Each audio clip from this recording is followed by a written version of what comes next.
हर बार की तरह राजा विक्रमादित्य फिर से बेताल को पेड़ से उतारते हैं और उसे योगी के पास ले जाने के लिए आगे बढ़ते हैं। इस बार भी बेताल एक नई कहानी राजा को सुनाता है।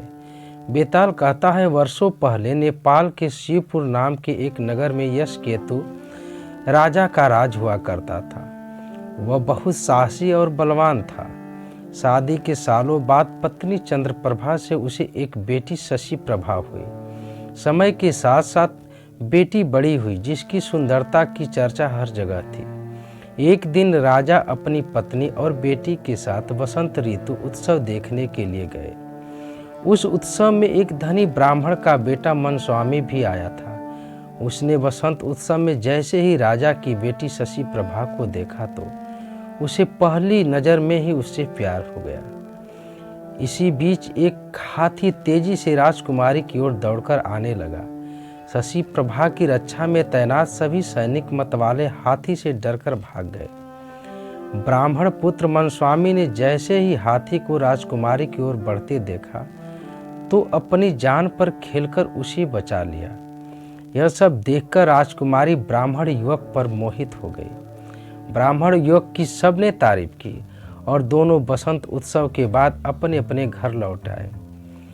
राजमहल में शशि प्रभा का बुरा हाल था। वो अपनी जान बचाने वाले ब्राह्मण की याद में खोई रहने लगी। दूसरी ओर ब्राह्मण युवक भी शशि प्रभा से दोबारा मिलने के लिए बेचैन था। राजकुमारी से मुलाकात कैसे हो, यह सोचते सोचते वो एक सिद्ध पुरुष के पास पहुंच गया। मनस्वामी ने अपने मन का सारा हाल उसे बताया। सिद्ध पुरुष ने सिद्धि के बल पर 2 गोली बनाई। एक गोली उसने ब्राह्मण युवक को मुंह में रखने को दी। मुंह में गोली रखते ही युवक एक सुंदर सी युवती बन गया। सिद्ध पुरुष ने दूसरी गोली अपने पास रख ली और वो एक वृद्ध ब्राह्मण के भेष में आ गया। फिर सीधे सिद्ध पुरुष मनस्वामी को लेकर राजमहल पहुंच गया। उसने राजा से कहा, देखिए, यह मेरे बेटे की होने वाली धर्म पत्नी है। इसे आप कुछ दिनों के लिए राजमहल में रख लीजिए, क्योंकि मुझे तीर्थ के लिए जाना है। मुझे लगता है कि यह राजमहल में ज़्यादा सुरक्षित और कहीं नहीं रहेगी। राजा ने सोचा कि अगर वो मना करता है तो यह सिद्ध पुरुष श्राप भी दे सकता है। राजा ने कहा, हे ब्राह्मण, आप जाइए, आपके बेटे की होने वाली पत्नी हमारे यहाँ सुरक्षित रहेगी। यह मेरी बेटी के साथ उसकी सखी की तरह रहेगी। इतना सुनने के बाद सिद्ध पुरुष वहाँ से निकल गया और मनस्वामी लड़की के भेष में शशि प्रभा के साथ रहने लगा। उसकी सखी की तरह रहकर वो राजकुमारी से खूब बातें करता। एक दिन मौका पाकर मनस्वामी ने उसे पूछा, आप हर समय इतनी दुखी क्यों रहती हैं? आपकी आंखें हर समय किसको ढूंढती हैं? ये सुनते ही राजकुमारी ने बसंत उत्सव के दिन हुई घटना बताते हुए कहा, वो ब्राह्मण युवक मेरे मन को भा गया है। मुझे न उसका नाम पता है, न ही शहर। मैं हरदम यही सोचती हूँ कि उससे भेंट कैसे होगी। शशि प्रभा की मन की सारी बात जानकर स्त्री भेष में मौजूद मनस्वामी बड़ा खुश हुआ। उसने राजकुमारी से कहा, सखी, मैं तुम्हें उस ब्राह्मण युवक से मिला सकती हूँ। इतना सुनते ही प्रेम में बेचैन शशि प्रभा ने कहा, बताओ कैसे, क्या तुम उसे जानती हो? तब मनस्वामी ने कहा, तुम जल्दी से आंखें बंद कर लो। उसने जैसे ही आंखें बंद की, ब्राह्मण युवक ने जल्दी से मुंह में गोली बाहर निकाली और वापस लड़के के भेष में आ गया। मनस्वामी ने बड़े प्रेम से शशि प्रभा को पुकारा। युवक की आवाज़ सुनकर वो बड़ी प्रसन्न हुई और खुशी से उसे गले लगा लिया। राजकुमार ने उससे पूछा, अरे मेरी सखी कहाँ गई?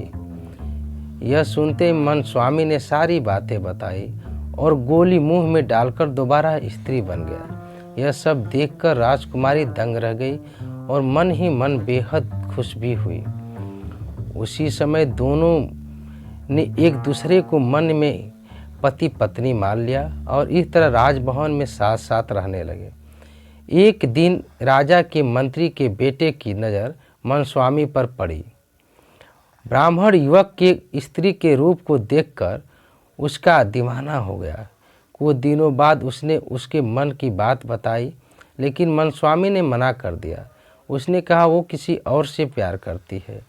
इतना सुनते ही मंत्री के बेटे ने परेशान हो गया। उसने अपने पिता को सारी बात बताई। बेटे को दुखी देखकर मंत्री ने सारी बात राजा से कही। मंत्री की बातें सुनकर राजा ने मंत्री के बेटे और स्त्री रूप धारण किए मनस्वामी के विवाह का फैसला ले लिया। राजा ने यह फरमान सुनाने के बाद मनस्वामी ने कहा, महाराज, आपको पता है मेरा विवाह किसी और से होने वाला है। ऐसा करना अधर्म होगा। फिर भी अगर आप मेरा विवाह करवाना चाहते हैं। बहुत खुश हुआ और दोनों का विवाह करवा दिया। विवाह होते ही मनस्वामी ने इस मंत्री पुत्र से कहा, तुम्हारी जिद की वजह से मेरा विवाह तुम्हारे साथ हुआ है, वरना मैं किसी और से विवाह करने के लिए इस राज्य में आई थी। अब तुम्हें इस पाप को धोने के लिए तीर्थ के लिए जाना होगा। प्यार में पागल मंत्री पुत्र ऐसा ही करता है। एक दिन सिद्ध पुरुष दोबारा ब्राह्मण के भेष में राजमहल पहुंचता है। इस बार वो अपना साथ अपने एक दोस्त को जवान करके अपना बेटा बनाकर लेकर जाता है। ब्राह्मण राजा से पूछता है, मेरी बहू कहाँ है? मैं उसे अपना साथ लेकर जाना चाहता हूँ। अपने बेटा का उससे विवाह कराऊंगा। इतना सुनते ही राजा ने सारी कहानी उसे बता दी। सिद्ध पुरुष बहुत गुस्सा हुआ। राजा ने उसके श्राप से बचने के लिए कहा, देखो अब जो हो गया उसे बदला नहीं जा सकता है। हाँ, मैं अपनी बेटी से तुम्हारे बेटे का विवाह जरूर कर सकता हूँ। इतना सुनते ही सिद्ध पुरुष राजा की बात पर सहमत हो गया और राजा ने सिद्ध पुरुष के दोस्त को, जो उसके बेटे के रूप में महल पहुंचा था, उससे अपनी बेटी शशि प्रभा का विवाह अग्नि को साक्षी मानकर करवा दिया। इसी बीच मनस्वामी वहां अपने असली वेश में यानी पुरुष रूप में पहुंचता है और शशि प्रभा को अपनी पत्नी बताता है। इतना सुनते ही बेताल ने अब कहानी सुनाना बंद कर दिया। उसके बाद उसने कहा, राजन, अब तुम बताओ शशि प्रभा किसकी पत्नी है? विक्रमादित्य ने कोई जवाब नहीं दिया। गुस्से में बेताल ने कहा, जवाब दोगे या तुम्हारी गर्दन धड़ से अलग कर दूं?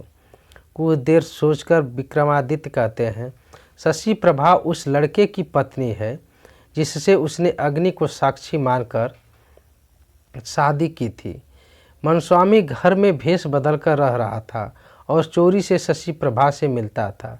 यह जवाब सुनकर बेताल ने कहा, तुमने बिल्कुल सही जवाब दिया। अब तुमने सही जवाब दिया तो मैं फिर से उड़ चला।